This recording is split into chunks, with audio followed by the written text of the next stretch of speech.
Vamos seguindo? Pessoal, deixa eu compartilhar minha tela, então, para a gente colocar a apresentação.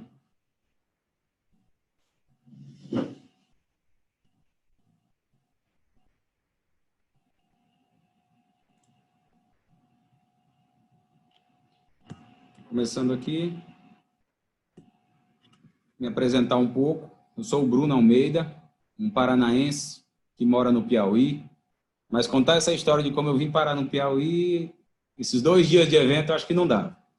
Mas o fato é de que comecei minha trajetória profissional aqui no Piauí, formado em contabilidade pela Universidade Federal do Piauí. Comecei trabalhando em concessionárias de caminhões, inicialmente na Ford, depois na Volkswagen, e aí passei por diversos departamentos dessas empresas. Comecei trabalhando na oficina, fui para o departamento comercial e depois fui para a área de gestão. Nessa área de gestão, a gente trabalhava com comércio e manutenção de caminhões e ônibus. A gente teve a oportunidade de conhecer muitas empresas e conhecer muito bem de como era a gestão dessas empresas e conhecer de diversos segmentos. Então, isso acabou dando uma bagagem muito legal.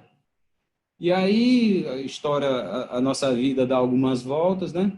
E passei quase 10 anos na Ford, passei mais de 5 anos na Volkswagen, e aí, em determinada época da vida, decidi mudar um pouco e enfrentar um desafio. Então, deixei muitos amigos lá, ainda hoje o relacionamento é muito forte, mas surgiu essa oportunidade de vir trabalhar na Cacique, inicialmente como diretor de operações dos postos e loja de conveniência, e com o passar do tempo, as oportunidades foram surgindo, e hoje eu também acumulo o cargo de CEO da empresa, mas aqui neste caso, estou vestindo a carapuça de diretor operacional e apresentar um pouco de como a gente tem sido nos postos.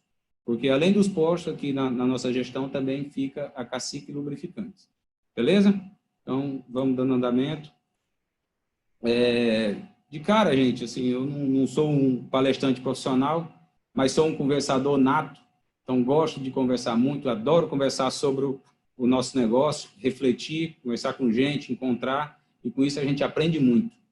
Essa imagem inicial traz para a gente fazer uma reflexão. Toda vez que a gente fala em como criar estratégia, a gente tem 2 horizontes. A gente tem um retrovisor, que a gente olha por tudo que tem acontecido nos últimos períodos, nos últimos anos, e traz tudo isso como aprendizado. Mas pela nossa frente, a gente sempre tem uma estrada. E eu acho que essa estrada nunca foi tão sinuosa e tão difícil de desenhar ou de imaginar como essa que a gente tem vivido agora. Então, nossa missão aqui nessa apresentação é trazer um pouco do que a gente tem feito, as ferramentas que a gente tem usado para poder enfrentar essa crise e enfrentar diversos outros desafios que a gente tem ao longo da nossa trajetória. É lógico que uma crise tão aguda e principalmente que a gente não tem noção do tempo que vai durar igual essa da Covid, acho que nenhum de nós teve como prever isso. Mas a gente pode ficar muito tranquilo de que as ferramentas que a gente dispõe e o conhecimento que a gente vem acumulado ao longo do tempo nos dá base para tomar as melhores decisões e escolher a melhor estratégia. Beleza? Então, ao longo dessa apresentação, a gente tem aqui um tempo, vamos mostrar um pouco do que a gente tem feito na Rede Cacique. Inicialmente, para colocar todo mundo no contexto, nós estamos fora do eixo Rio-São Paulo, atuamos fortemente aqui no Nordeste.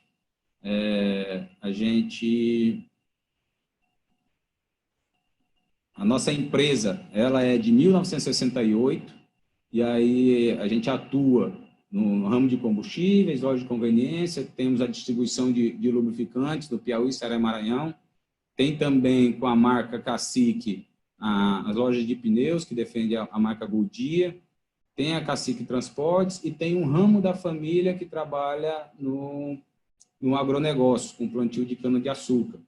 Então, desde 1968, a empresa vem se dedicando ao mercado, e aí aqui na nossa gestão fica a parte de a Cacique Lubrificante e a Cacique Petróleo, e aí dentro disso também as lojas de conveniência.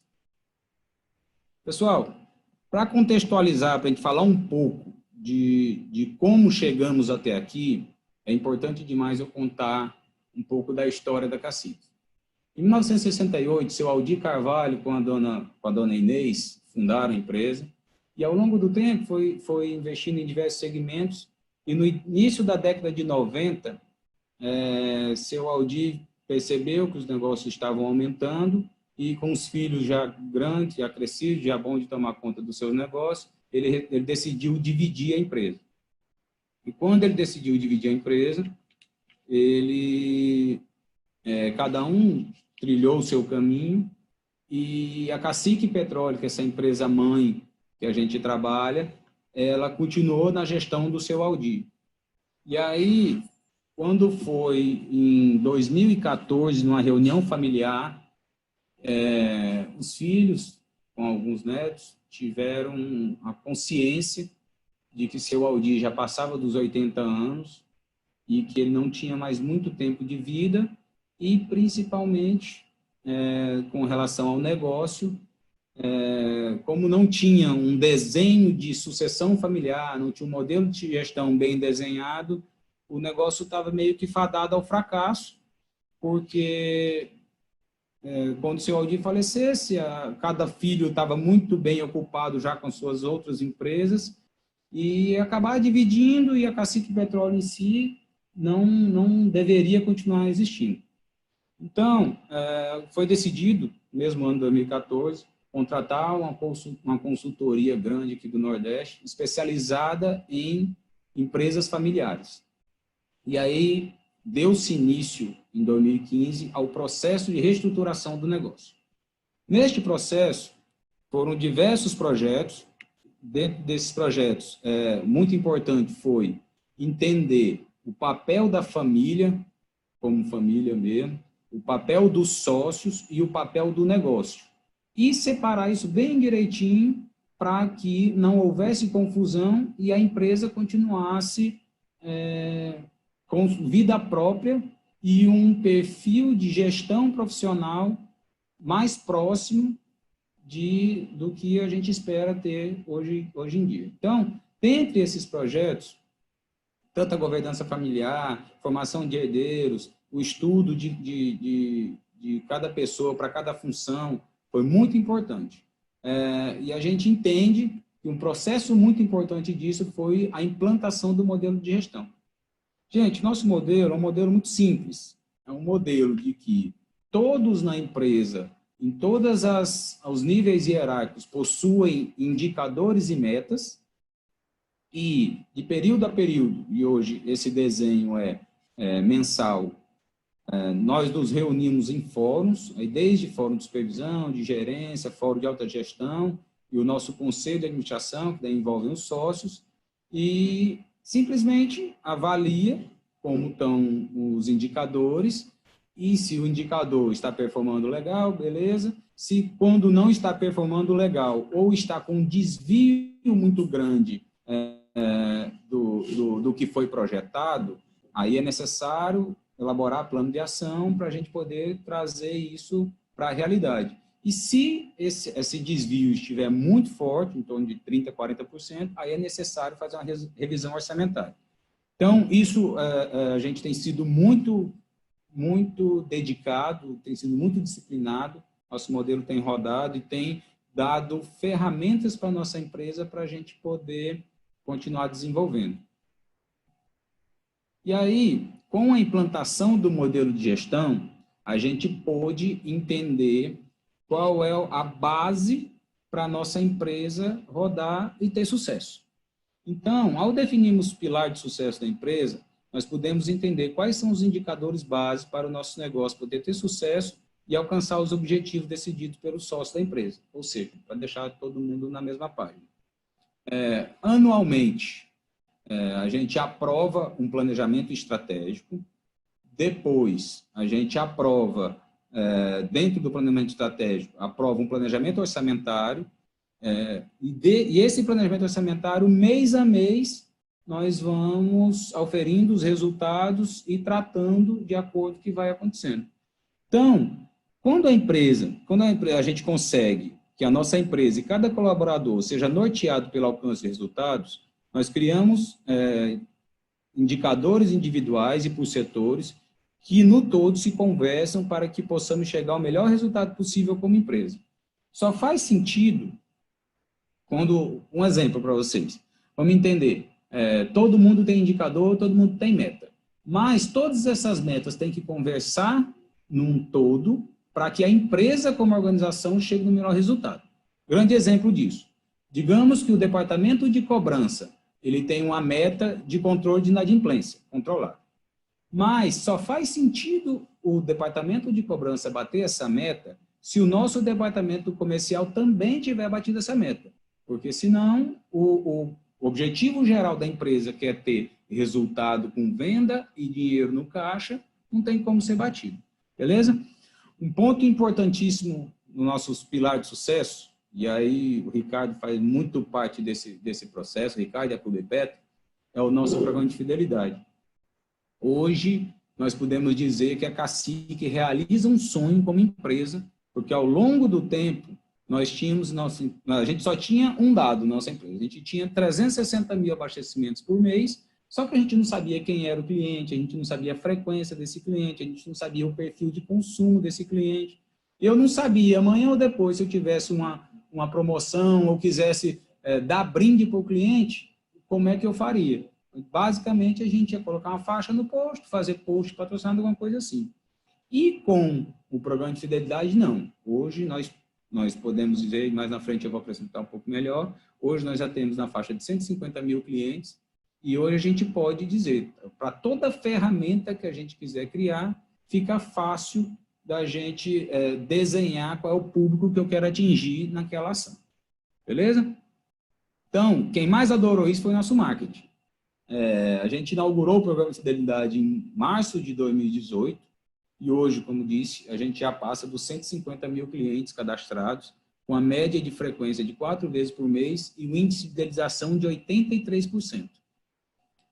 Hoje, conversando com o Ricardo, ele me perguntou, Bruno, eita, mas esse índice está muito legal, Ricardo. É um mantra nosso aqui na Cacique, a gente trabalha muito forte nisso. Inicialmente, as metas dos nossos frentistas, dos nossos gerentes, sempre estiveram muito ligados no Cacique Fidelidade, permanece assim até hoje, mas hoje nós já temos o prazer do cliente chegar no posto pedindo para pontuar. Então, isso a gente entende que o nosso programa cada vez está ficando mais maduro. E ao longo do tempo, cada vez mais a gente tem ficado muito satisfeito com o caminho que a gente tem criado.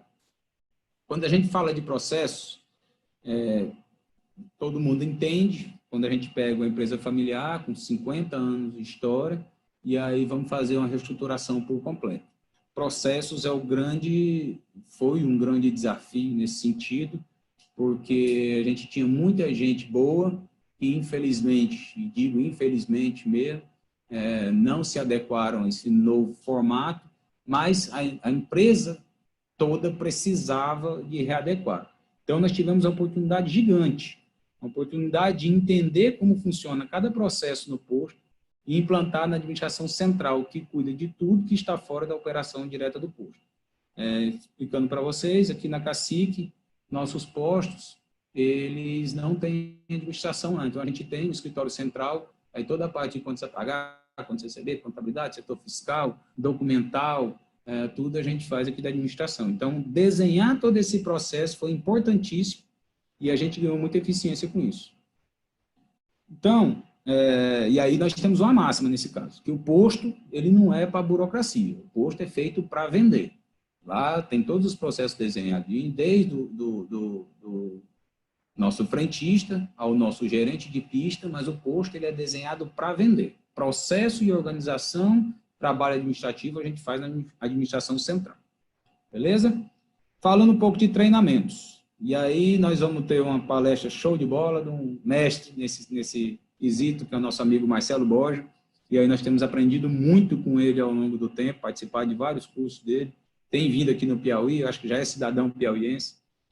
O Borja tem sempre nos mostrado como treinar nossa equipe com constância e mostrando bem para eles a importância, entendendo alinhando bem o propósito de cada um com o propósito da empresa e o porquê de cada coisa, tem mostrado como a gente tem conseguido sucesso. Ao longo do nosso tempo, a gente tem adequado nossos treinamentos, e aí a melhoria constante, a gente investe muito nisso, e cada vez que a gente tem a oportunidade de reunir nosso pessoal, ou mesmo ir para a pista, fazer todo o treinamento, e aí treinamento básico de atendimento padrão, mas que nele engloba vendas, nele engloba conhecimento de produto, nele engloba entender por que o programa de fidelidade é importante, entender um pouco do perfil de cada cliente. Então, isso tem feito muito sucesso na nossa trajetória.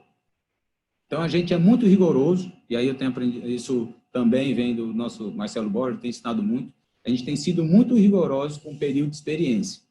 E de acordo com as ferramentas que a gente utiliza no dia a dia, a gente tem feito avaliações, e aí o cara, quando ele é contratado, o novo colaborador é contratado desde o período nosso de integração, a gente tem feito a integração bem consolidada, melhorada a cada dia, que após o primeiro período dele de 45 dias, ele recebe a análise de como ele foi durante esse período, aqui pelo nosso RH, mas semanalmente, e se possível a orientação mesmo que seja diariamente, o gerente de pista vai dando a orientação, como é que está o desenvolvimento dele, o que está performando legal, como é que está o comportamento, como é que estão as atitudes, e se ele está desenvolvendo conforme a empresa orienta. Então, por que a gente tem sido muito rigoroso no período de experiência? Porque nós precisamos, primeiro, que esse filtro seja bem rigoroso e também ter a certeza que a gente está contratando correto. A gente tem a necessidade, muitas vezes, de quando termina o período de experiência, alguns não são efetivados, mas daí a gente volta e entende como é que está o nosso processo de seleção para ver onde é que a gente falhou. Então, isso também tem ajudado muito. Quando a gente fala de planejamento estratégico, esse tem sido um exercício que, para toda empresa, as empresas que já praticam isso há muito tempo, sabem a dificuldade que é você ter essa disciplina. E aqui nós podemos dizer que a gente já pratica o planejamento estratégico há 5 anos e a cada ano a gente tem sido mais assertivo. Nós entendemos que essa ferramenta ajuda a medir a maturidade da organização e quanto mais próximo de 100% chegamos, nós entendemos que estamos mais próximos do caminho certo. Um exemplo para vocês, assim, a gente vem maturando isso a cada ano. Ano passado, a gente desenhou, junto com o nosso conselho de sócios, conselho de administração, um objetivo bem desafiador. E aí, conseguimos encerrar o ano, dia 31 de dezembro, com 101% desse objetivo concluído. O que isso diz para nós? Que a gente desenhou um objetivo bem desafiador para 2019, a gente sabe o tanto que a gente se dedicou, o tanto que nossas equipes se dedicaram e que isso tudo estava do tamanho certo. Tanto o objetivo bem desenhado, como o tamanho da dedicação das equipes em entregar o resultado. Então, a gente fica muito feliz que ao longo do tempo a gente tem usado a ferramenta de planejamento e cada vez mais decidido o futuro da nossa empresa com mais assertividade. Aí vamos falar do nosso modelo de gestão. Nosso modelo de gestão, como já expliquei um pouquinho antes, a gente precisa todo o tempo ter um modelo como uma base para que a nossa empresa funcione.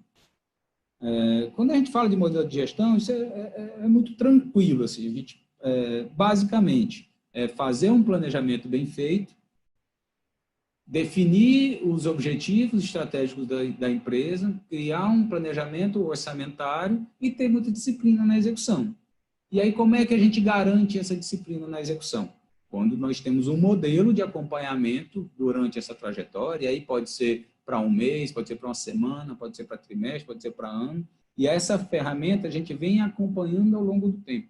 A gente brinca aqui internamente que o modelo, ele tanto promove sozinho, como ele também demite quando, infelizmente, a pessoa que está responsável por aquela meta, por aquele objetivo, ele não consegue performar o objetivo e nem consegue apresentar saídas para conseguir virar o jogo e manter no resultado. Então, por isso que a gente sempre diz que o modelo de gestão ele serve para a gente dar um carimbo em cada um de nós. O combinado não é caro. Tudo isso, desde o planejamento, desde a criação do planejamento orçamentário, isso é feito da base. Vem do nosso frentista, com o nosso gerente de pista, vem com todas as lideranças, cada setor de administração, cada um assume um compromisso para aquele ano, aquele período, a gente propõe isso ao conselho de sócios, eles aprovam e depois a gente volta, cada um entregando o que prometeu. É lógico que, vamos lá, nós estamos vivendo um momento que não tem planejamento no mundo que previu que iríamos passar por uma pandemia esse ano. E não é uma pandemia de Teresina, não é uma pandemia de Piauí, não é uma pandemia de Brasil, é uma pandemia de mundo. Então, entendo eu que todo o planejamento tem sido remodelado. Inclusive, dessa ferramenta que a gente está usando agora, que é o Zoom, sem querer fazer propaganda, mas é uma ferramenta que estava à disposição e, graças à pandemia e às políticas de isolamento social, eles dispararam e eu entendo que até para o bem o cara tem que refazer esse planejamento. Beleza? Agora vamos aqui, vamos entender quais são as vantagens de ter passado por esse processo de reestruturação na empresa. Lógico que aqui eu não vou entrar em número específico, até porque não faz sentido. Cada um, a gente vai olhar as ferramentas, mas para cada um olhar a sua empresa. Então, a Cacique se divide, a gente pode bater e chancelar que a Cacique se divide em dois processos, antes e depois de 2015, para a implantação desse novo modelo, de toda essa reestruturação. Após a implantação, essas ferramentas e muita dedicação, nós tivemos uma estratégia bem definida e nós entendemos que a nossa empresa, hoje a gente pode dizer, e aí os boleiros, aí os futebolistas vão entender bem o que eu estou falando, a gente pode dizer que a nossa empresa está em outro patamar. Nestes anos, podemos dizer que ganhamos muito em eficiência. Nosso conselho tinha um questionamento que sempre vem à tona. Qual era o nosso custo operacional por litro vendido? Isso, normalmente, é um indicador, e aí a gente tem muitos indicadores, esse é um indicador para medir um pouco da nossa eficiência. Porque, às vezes, tem empresa que está com um custo operacional tão elevado que, quanto mais ela vende, mais ela se afunda.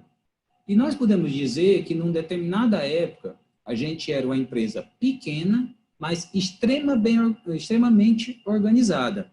Então, a gente já tem esse modelo de administração central, e aí o Aldineto é um cara que tem um papel fundamental nisso, um know-how de posto, e toma conta dessa parte de organização. Então, quando a gente tem uma empresa que você está com dificuldade de medir a eficiência dela, você cria os indicadores. E aí esse indicador de custo operacional por litro vendido, dando um número para vocês, muito claro assim, em 2016, para hoje, nosso custo por litro vendido caiu em 49%. Você vai dizer, vocês são mágicos, criaram alguma coisa muito inovadora. Não, a gente foi construindo ao longo do tempo, e aí, tendo gestão por resultados, acima de tudo, aí pudemos ganhar eficiência operacional, também ganhamos volume, teve a entrada de postos, esse processo de reestruturação nos permitiu diminuir demais a quantidade de pessoas fazendo serviços manuais, então a tecnologia também nos ajudou muito e pudemos ser muito mais competitivos. Então, quando a gente pega e fala o seguinte, a Cacique, por que a Cacique se divide antes e depois de implantar essa reestruturação? Porque quando a gente passa a ter, lembra daquela velha máxima? Acho que no pessoal da Ambev, lá no Grande Sonho, no Sonho Grande, eles falavam muito, né, do Falcone traz isso, o que não se mede não pode ser gerenciado.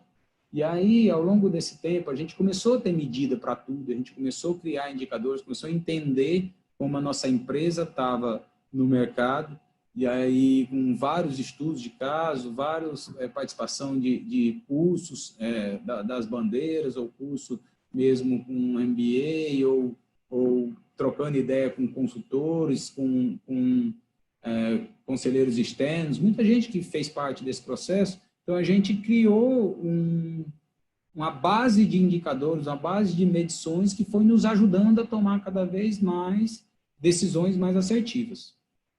Beleza? Então, a gente pode dizer que, ao mesmo tempo que a gente ganhou eficiência, nós dobramos o nosso volume de vendas, pois a partir daí, o momento de ganhar eficiência e ficar mais leve em despesa, nós podemos ser muito mais competitivos. Daí muita coisa vem a reboque. O relacionamento com as distribuidoras e um ganho muito importante para o nosso mercado foi com bancos. Agora, como é que banco entra nessa história? A gente sabe que um dos maiores custos de uma empresa é o custo do endividamento, seja ele por dinheiro aplicado dos sócios, seja ele quando a gente busca dinheiro no mercado bancário.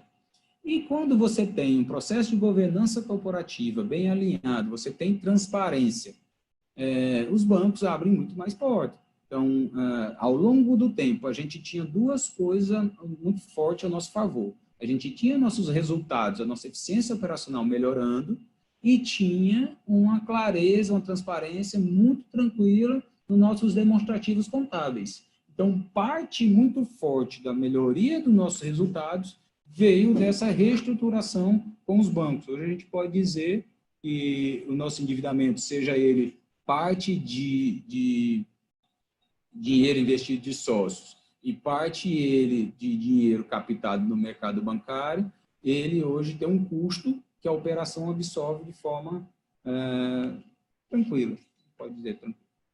Beleza? Então, voltando aqui a falar do nosso Cacique Fidelidade, em parceria com a Clube Petro, esse programa a gente abraçou, e aí desde o dono da empresa até toda a nossa estrutura administrativa, os nossos frentistas, nossos gerentes, todo mundo tem isso, e a gente tem o Cacique Fidelidade como nosso xodó, e é uma coisa que a gente cultiva diariamente. Beleza? Então, falando um pouquinho do Cacique Fidelidade, a gente tem 150 mil clientes cadastrados no programa, 83% de índice de fidelização e mais de 40 parceiros que são parceiros do Cacique Fidelidade no resgate de produtos. Isso aqui tem aberto muitas portas e nos trazido para um mercado que a gente não se via até então.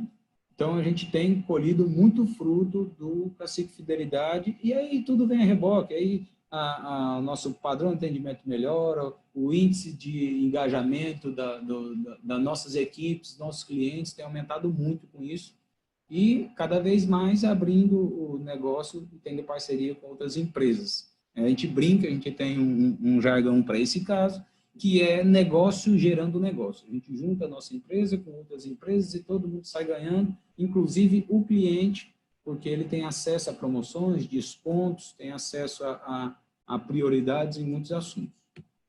Beleza? Então, agora nós vamos entrar um pouco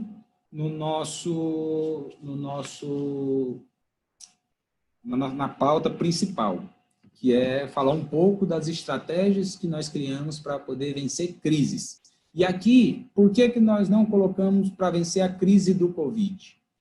Porque ao longo do tempo, na nossa história recente, esse nosso Brasil nos prega cada peça de vez em quando, a gente tem passado por diversas crises. O nosso setor, ele acaba se abalando com tudo que acontece. Se chove, se é feriado, se tem manifestação, se a economia quer, se a economia freia, tudo o que acontece no nosso Brasil, na nossa região, impacta no consumo de combustível, impacta na venda dos postos. Seja impacto em margem, seja impacto em volume, seja impacto em inadimplência, de todo jeito é impacto. E aí, ou seja, então a gente pode dizer que então somos acostumados a passar por crise e que na Cacique aprendemos a montar comitês para cada uma delas. Lógico que na intensidade da Covid ainda não tínhamos tido, né? algo parecido de intensidade foi a greve dos caminhoneiros. Mas em menos de uma semana, acho que tudo ficou resolvido. Foi muito intenso, a gente sabe que passou. Eu lembro da gente indo para o terminal de petróleo todo dia, e aí nós temos um posto bem na frente, que os manifestantes queriam tacar fogo, queriam quebrar, era uma loucura. E aí passamos por impeachment da Dilma, e aí a gente, pelo fato de a gente estar no Nordeste, uma região que depende muito das políticas públicas, então impactou muito. Foi um período de incerteza se Dilma ia cair, não ia, e qual seria o próximo governo. Isso a gente teve que montar um comitê especial para passar por essa crise e desenhar. Eu lembro que uma frase que a gente repetia muitas vezes que aquele momento era o momento de resistir, era o momento de passar por aquela dificuldade, porque como a gente vinha bem organizado, sabendo onde queríamos chegar, a gente havia uma tendência de, no primeiro sinal de recuperação, a Cacique ser uma das primeiras a colher esse resultado. E aí a gente tem passado pelas loucuras do petróleo, que a todo dia impacta diretamente, e aí um caso bem significativo na nossa história foi o Mensalão, porque hoje a distribuidora, que é a nossa maior parceira, ela sofreu de forma muito direta com isso, e a gente soube também lidar, criamos um comitê na época, nos reunimos com a diretoria da distribuidora para entender o que eles estavam planejando, para a gente poder também desenhar o nosso planejamento. E aí passamos por a eleição de 2018, essa loucura, essa polarização que foi, e a gente poder entender, primeiro, o que a gente esperava como empresa, e depois entender o que aconteceria com o Brasil nos próximos anos. E aí, muitos de nós, a gente conseguiu recuperar muito forte uma esperança nessa eleição de 2018, e aí a gente tem trabalhado diuturnamente para dar tudo certo. Um ponto importante também que a gente precisou instalar um comitê de crise foi no final de 2016 para 2017, nós fomos vítimas de uma disseminação de fake news aqui na nossa região sobre uma fiscalização da ANP. E que daí um dos nossos postos figurava nessas correntes de WhatsApp aí, e aí esse negócio alastrou como tendo sido fiscalizado e encontrado combustível adulterado pela ANP. E isso a gente foi importantíssimo, todo mundo revendedor sabe o quão cruel é passar por uma situação dessa, e aqui a gente startou o nosso jurídico, nosso departamento de marketing, fizemos um trabalho bem cuidadoso, e pudemos bater no peito e dizer que na Cacique, nesses 50 anos, hoje já mais de 50 anos, a gente não sofre com nada de tipo de fiscalização de ANP. Graças a Deus, isso é uma coisa que pauta a nossa empresa, é o nível de seriedade, de manter a qualidade, de manter ético e cumprir as regras vigentes. Beleza? Então, fica uma reflexão, se a gente se vê perguntando, preparando esse material, a gente se viu perguntando, como é que seria se o Covid tivesse acontecido antes dessas crises? Como é que enfrentaríamos? Não dá para a gente saber.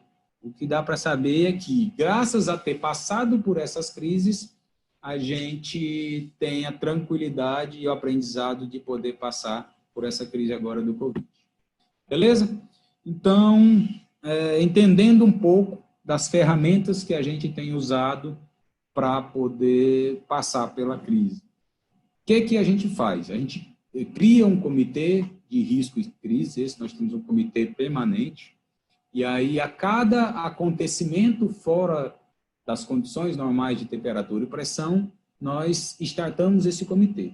No caso agora da Covid, neste comitê tem representantes da diretoria, da nossa unidade de gestão estratégica, do nosso RH, técnico de segurança do trabalho, das nossas auditorias, nosso setor jurídico e nosso setor de marketing. Por quê? Cada setor tem um nível de envolvimento e um nível de colaboração. E, principalmente, como a gente acabou desenhando diversas ações, diversas demandas dentro desse setor, foi uma forma da gente poder delegar e cada um agir na expertise que apresenta.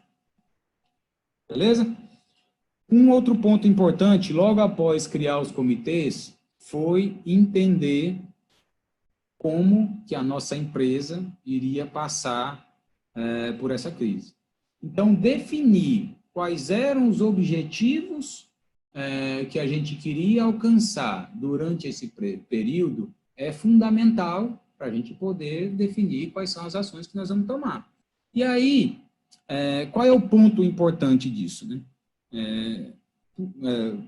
Contemporizando aqui, como é que a gente, traçando a linha do tempo, e aí eu acho que o nosso maior mérito está nisso.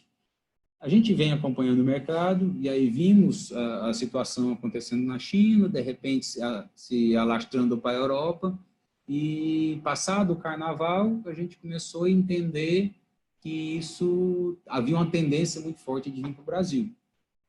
E aí já, final de fevereiro, por aí, a gente já começou a desenhar como é que poderia, se essa crise chegasse ao Brasil, se na época, epidemia ainda, se ela chegasse ao Brasil, como é que o nosso negócio poderia ser impactado.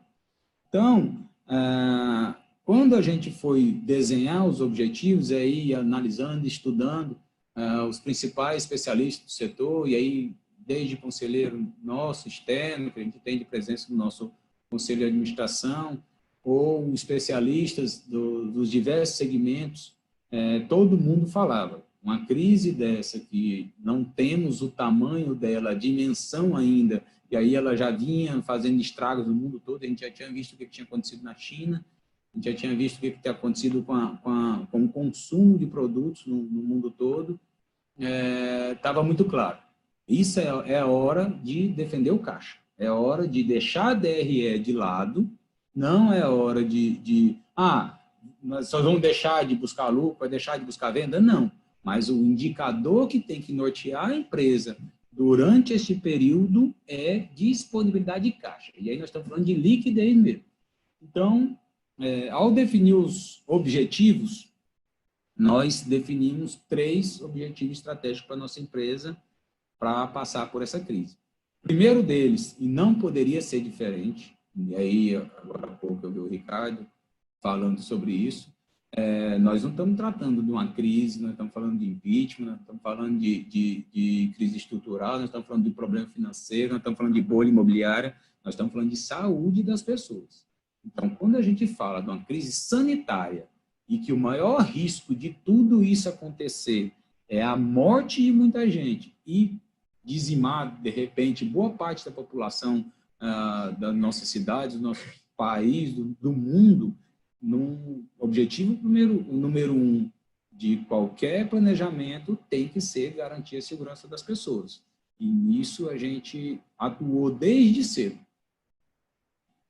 Então, aí o objetivo número 2 entendemos que as pessoas, a gente já está com os cuidados que tem que ser, como é que nós vamos garantir a sobrevivência do nosso negócio. E aqui nós podemos mudar essa frase de garantir a sobrevivência do nosso negócio por cifrões seguidos um dos outros. Aqui é um negócio que a gente sabe que crise só passa por ela quem tem caixa para segurar a falta de venda, ou segurar a falta de recebimento, seja o que for.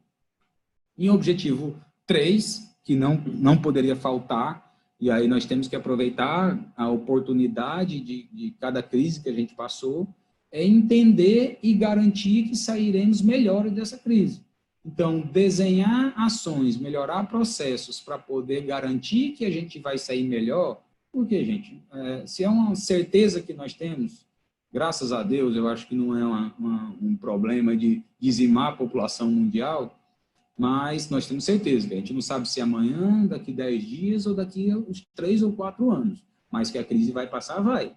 E depois que ela passar, está muito claro que os hábitos de consumo, a forma de gerir empresas, a forma de se portar no mercado, a forma de se comunicar com o cliente, tudo isso vai mudar. é um mundo novo que surgiu? Não, não penso assim. Eu penso que essa crise, como outras crises, elas têm o poder de acelerar tudo que havia uma tendência de acontecer. E assim, a gente criou uma boa parte do nosso comitê e, basicamente, hoje é nisso que a gente vem trabalhando, porque as outras etapas já foram vencidas, como nós vamos sair melhor dessa crise. Quais são os processos, quais são os projetos que nós vamos implementar para poder navegar nesse novo mercado. Afinal, a experiência nos mostra que as crises, infelizmente, põem fim a empresas que já vinham muito debilitadas. Mas o pós-crise tira do mercado as empresas que não enxergaram aquele novo momento, que não se adaptaram à nova realidade. E a gente está linkado, estudando dia a dia, entendendo o que vem acontecer, é importantíssimo nesse aspecto. Beleza? Então, como falei para vocês, desde lá do início... Vou tomar água aqui, que a garganta está seca. Desde o início, lá em fevereiro, início de março, nós desenhamos cenários. Eu acho que esse é o papel de qualquer pessoa, de qualquer equipe que trabalha com planejamento. Nós não temos o dom de adivinhar as coisas. O que nós temos, lembrar do início, que apareceu uma estrada com um retrovisor e uma estrada sinuosa lá na frente? O retrovisor a gente tinha. A gente sabe bem o que aconteceu e qual foi o aprendizado que trouxemos. Mas o grande desafio era desenhar quais eram os possíveis cenários e por quanto tempo para a nossa empresa poder passar. Então, na nossa realidade, a gente desenhou 3 cenários. O cenário número 1 era um cenário mais brando, cenário de quando acontecesse o primeiro caso no Brasil, e aí a gente imaginou que boa parte da população ia diminuir um pouco a circulação, e que o impacto disso no nosso negócio, lembra aqui, nosso negócio não é hospital, a gente não está aqui planejando doença, a gente está aqui planejando o impacto da pandemia no nosso negócio. Então, a gente entendeu que quando o primeiro caso no Brasil fosse confirmado, aí era questão de tempo, e parece que no dia que a gente estava fazendo, foi o dia da confirmação, a gente imaginou que ia ter uma queda de 15% nas nossas vendas. E aí, esse negócio chegaria no Piauí. O Piauí está um pouco longe, mas está dentro do mundo e se conecta com o mundo todo. Nós temos agora um negócio muito forte, nós temos um público aqui que viaja muito. Então, a gente entendeu que logo chegaria no Piauí, e quando chegasse no Piauí, nosso impacto nas vendas seria mais forte ainda. Então, a gente planejou nessa época que, ao acontecer isso, as vendas nos postos, a tendência era de queda de 25%.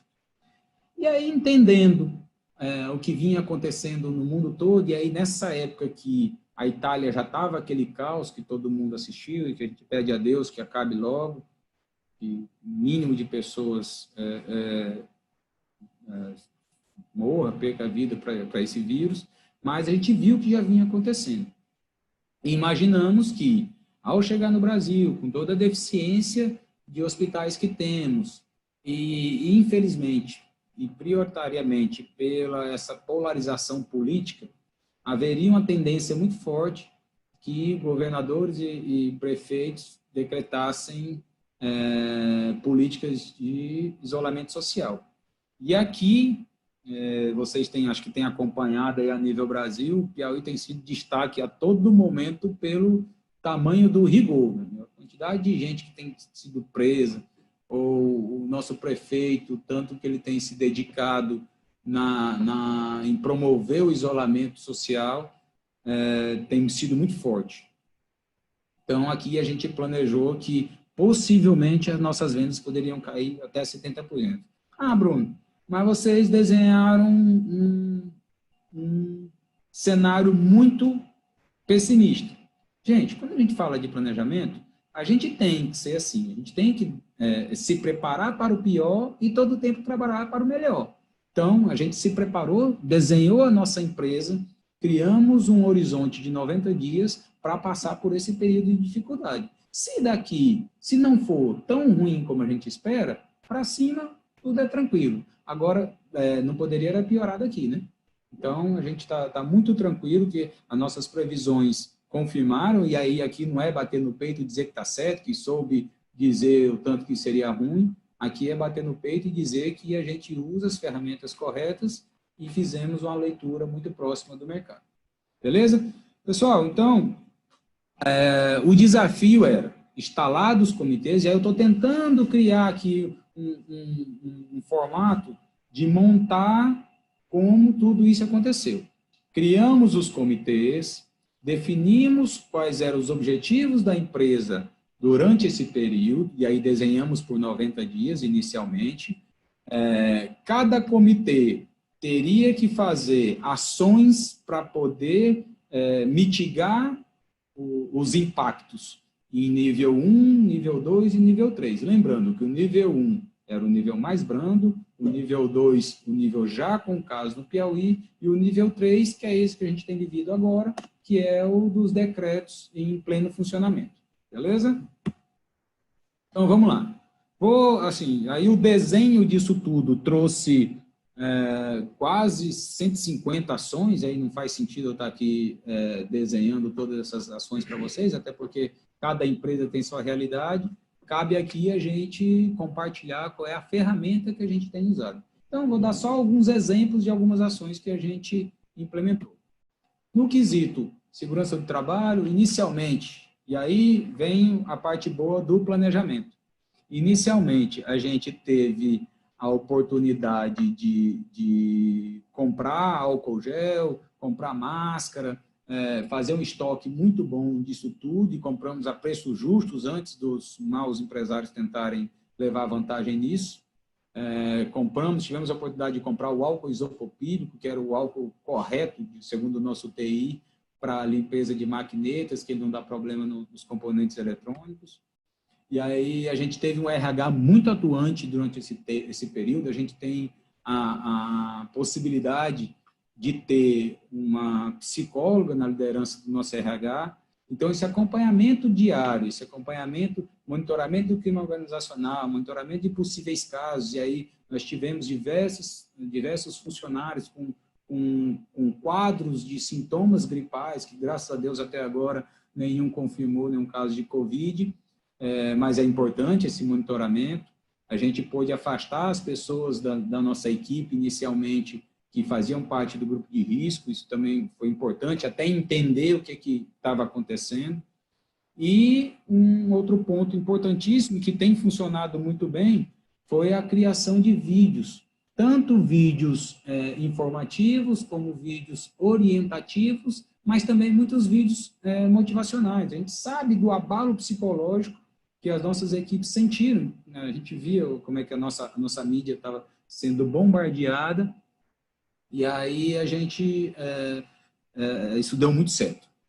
Um outro ponto importante foi a participação do nosso TI em montar toda a nossa estrutura de home office. A gente, num final de semana, e antes de ser obrigado pelos decretos, a gente já estava com todo mundo da administração central trabalhando em casa e com todo o sistema rodando bem direitinho.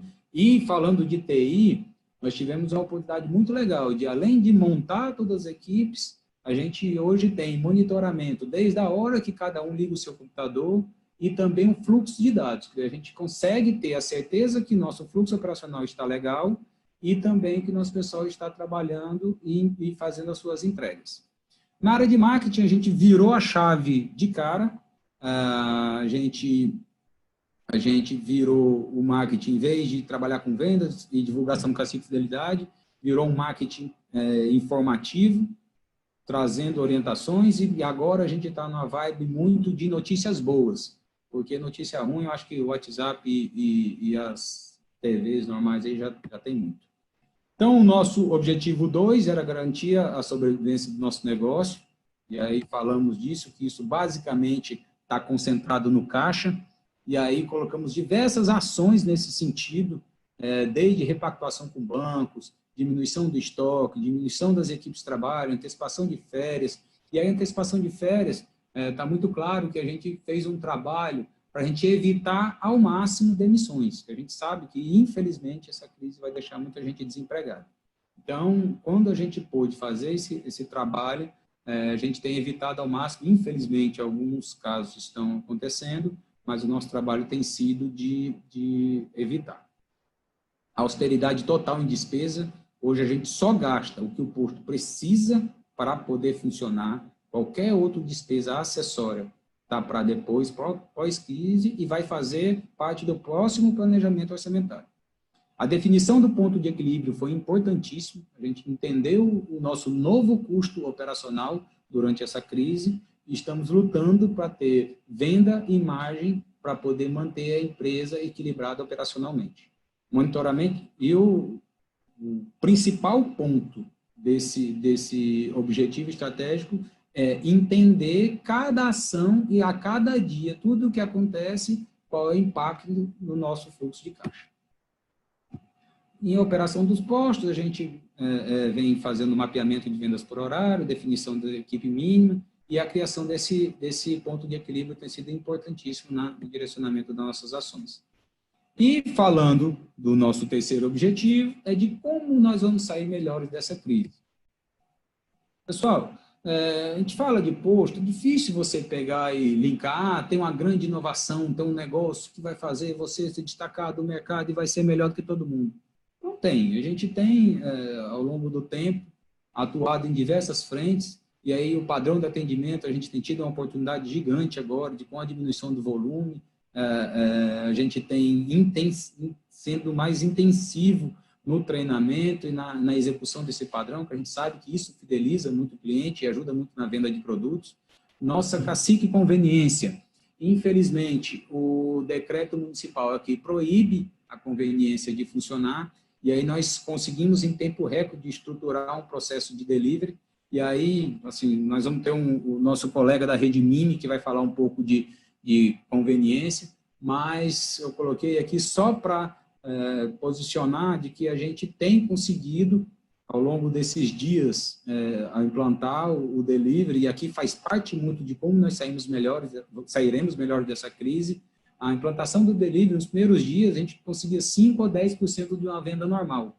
E números de ontem, já fechamos com 60% hoje em delivery do que a gente vendia no movimento normal com as lojas abertas. Então, a gente entende que o futuro das conveniências vai transitar muito forte pelo delivery e sabemos que quem chega primeiro bebe água limpa.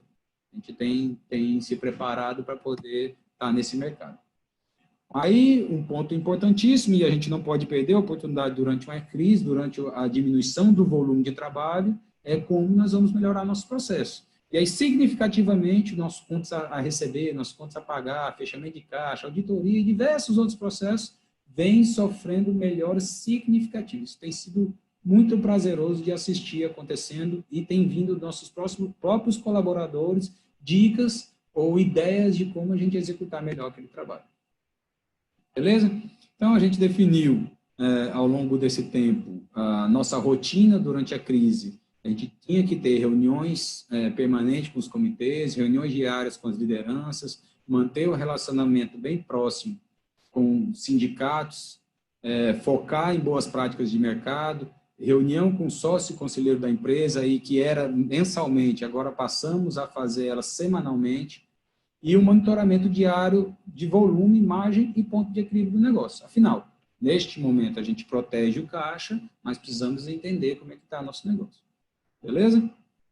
Então, um outro ponto importantíssimo foi a manutenção da parceria com diversos fornecedores. Nós não temos a política de aproveitar o momento e chegar agora e botar a faca no pescoço de fornecedores para comprar as coisas baratas. Não é assim que a gente atua. Mas, durante esse período, nós temos tido a oportunidade de renegociar alguns contratos. E aí, de forma saudável, mantendo prioritariamente o parceiro, a gente tem conseguido melhorar nosso custo operacional com isso.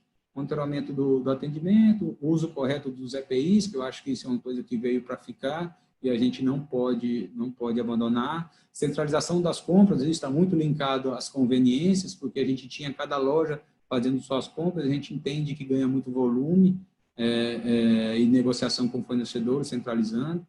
e acompanhar as notícias sobre regulamentação e mercado de economia. Isso aqui a gente parte do nosso jurídico hoje está nisso. Eles ficam acompanhando tudo o que sai de medida provisória, de atualização de decreto, de flexibilizações de leis trabalhistas, e não dá para todo mundo tomar conta de tudo. Então, parte importante do comitê tem sido isso.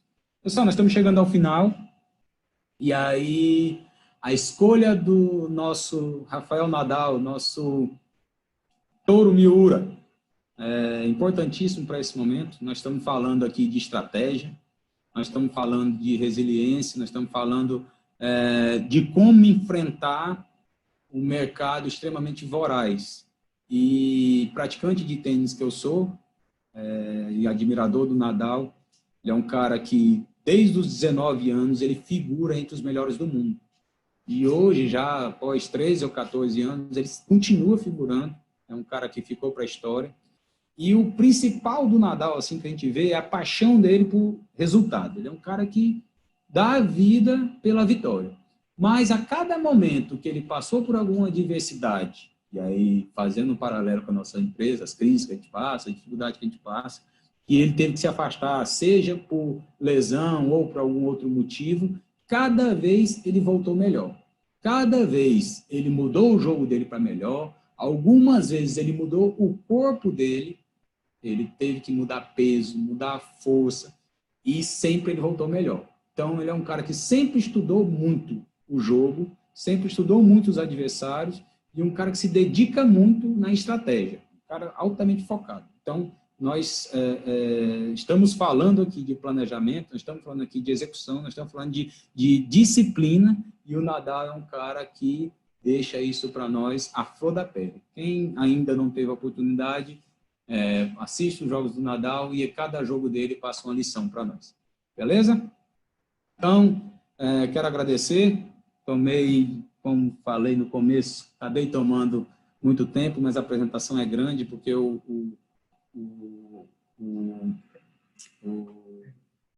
tema é bem complexo, a gente tem muito para contribuir. Espero ter contribuído ao compartilhar um pouco do que a gente faz aqui na Rede Cacique. A Rede Cacique, a gente está em Teresina, de portas abertas. Quem quiser nos conhecer, quem quiser nos visitar, trocar um pouco de experiência, que todo dia a gente aprende, todo dia a gente ensina, pode contar com a gente sempre, tá bom?